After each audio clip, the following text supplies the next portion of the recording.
My name is Kim. I'm standing in the coffee shop, the one that used to be ours. There, sitting in our booth, is Ethan. He looks up, sees me, and then sees Jake beside me. His face freezes, that same expression I've seen before. It's like he just realized the world has moved on without him. 2 years ago, I met Ethan at a game night hosted by our mutual friend, Tom. Tom was always the life of the party, collecting friends like they were treasures. That night, when I walked in, Ethan was already there, laughing loudly, leaning back in his chair as if he owned the place. He offered me the seat next to him, and that's where it all started. We bonded over our love for terrible horror movies and obscure indie music. After that, we fell into a routine. Every Tuesday, we'd meet at this coffee shop with the scratched wooden booths. Friday nights were for horror movie marathons, the bad ones on purpose so we could yell at the screen. We'd text each other randomly throughout the day, sharing photos of strange signs in the city or sending voice notes when one of us had a bad day. He'd send me songs, and I'd send him memes. It was an intimate connection, but in a quiet, unspoken way. I grew up in a small town. My parents were hard-working and traditional. My father was strict but fair, always emphasizing the importance of integrity and hard work. My mother was warm-hearted and nurturing, always there with a listening ear. They instilled in me values like loyalty and kindness, which I carried into my friendship with Ethan. For a long time, I told myself not to ruin the good thing we had. I didn't want to be the girl who misread his kindness. But there were those little things. The way he'd touch my wrist when he wanted me to listen, the way he'd look at me when I laughed, like he'd achieved something. The way he'd text me first thing in the morning with some random thought about his day, as if my attention was the most important thing to start his day. 3 weeks ago, I couldn't hold it in anymore. We were at our usual coffee shop, in our usual booth. Ethan was ranting about work drama, waving his hands around. My heart was pounding so hard I could barely hear him. I blurted out, "Ethan, I have feelings for you. Not just friend feelings, more than that. I've had them for a while." His face went through a series of expressions.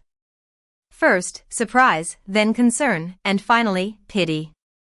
"Kim," he said softly, "can I think about this?" I nodded, trying to stay calm. "Of course. Take all the time you need." That night, he texted asking to talk the next day. I couldn't sleep. I replayed every moment we'd shared, trying to figure out if I'd misread him. The next day, he called. He told me I was amazing, that he loved spending time with me, but he didn't see me as girlfriend material. He thought we were better as friends. It felt like a bucket of ice water had been dumped on me. I went home early from work that day and just sat on my couch, processing.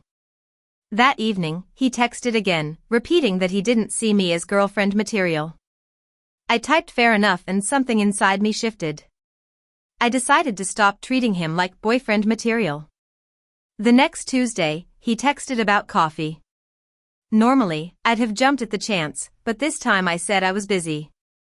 He called on Thursday about a new horror movie on Friday, and I told him I had plans. By the end of the week, he was asking if I was avoiding him. I said I was just busy, but the truth was, I was done. I was tired of investing so much emotional energy into someone who only wanted me as a friend when it was convenient for him. I started going to the gym. One Tuesday, while I was struggling with deadlifts, a voice behind me said, "You're going to hurt your back if you keep doing it like that." I turned, embarrassed, and saw Jake. He was about my age, athletic but not arrogant. He introduced himself and pointed out that my hips were too high. I could have brushed him off, but something in me was drawn to his honesty. He showed me the correct form without touching me, and I felt an immediate improvement. We talked for a while, just light conversation about our jobs and what we liked. When I left the gym, I didn't feel the usual emptiness. Instead, I felt a glimmer of hope. 2 days later, Jake asked me out. He was direct, saying, "Drink after work Thursday?" I should have hesitated, but I kept hearing Ethan's words in my head. I said yes. Thursday night, Jake and I went to a low-key place. He made me laugh, listened to me talk, and didn't look around for someone better. When I mentioned I'd had a rough few weeks, he just nodded and said, I get it. People can drain you when you let them. Then, I got a text from Tom. There was going to be a party at his place. Tom's parties were always like big reunions. I knew Ethan would be there, but I didn't want to avoid my life because of him. So, I said I'd go. Ethan texted asking if we'd ride together like usual. I replied that I was bringing someone. He was shocked, bombarding me with messages asking who it was. I didn't respond. That night, I told Jake about the party. He just asked if I wanted him to come. I said yes, knowing it meant I was ready to move on.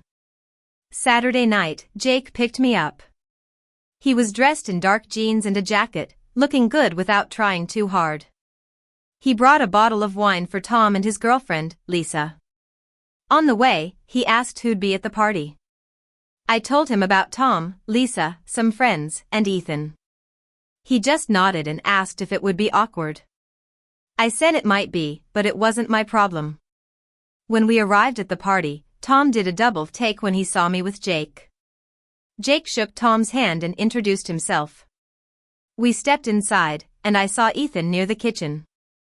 He had that same warm smile when he saw me, but then his eyes shifted to Jake. His smile froze. I nodded at Ethan and kept walking with Jake. Hannah, Lisa's friend, pulled me aside later. She was upset that I'd brought a date so soon after telling Ethan my feelings. I told her that Ethan had made it clear I wasn't girlfriend material, so I was moving on. She said Ethan was really upset, but I told her that wasn't my problem. I found Jake in the living room, deep in conversation with Tom about travel. They'd both been to Iceland. Jake laughed easily, like he wasn't affected by the complicated situation. The rest of the party passed in a blur. I stayed close to Jake, and it felt natural. Ethan tried to approach me twice, but I was always in the middle of a conversation. I just nodded at him and turned back to the person I was talking to. When Jake and I left, I felt lighter. The next morning, I woke up to 17 messages from Ethan. He was confused, hurt, and angry. He couldn't understand why I'd moved on so quickly. I replied that I cared about him as a friend, but I was allowed to date other people. He argued that it was too soon, but I told him it had been 2 years since I'd started having feelings for him. A few weeks later, we were back at the coffee shop. Ethan saw me with Jake and his face froze again. He asked to talk outside. He was upset that I was dating someone new and acting like our friendship was over. I told him our friendship still existed, but it was different now. I stopped making him a priority because he'd made it clear I wasn't his. He said it was unfair, but I told him it was equal. He started to cry, saying it hurt to lose me.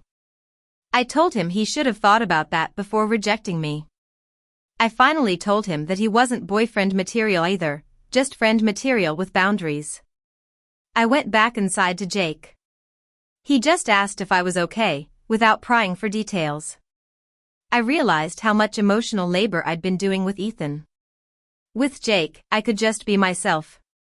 The next few weeks were quiet. Jake and I kept seeing each other, taking things slowly. Ethan didn't text me again. Mark later told me that Ethan had started seeing someone from work.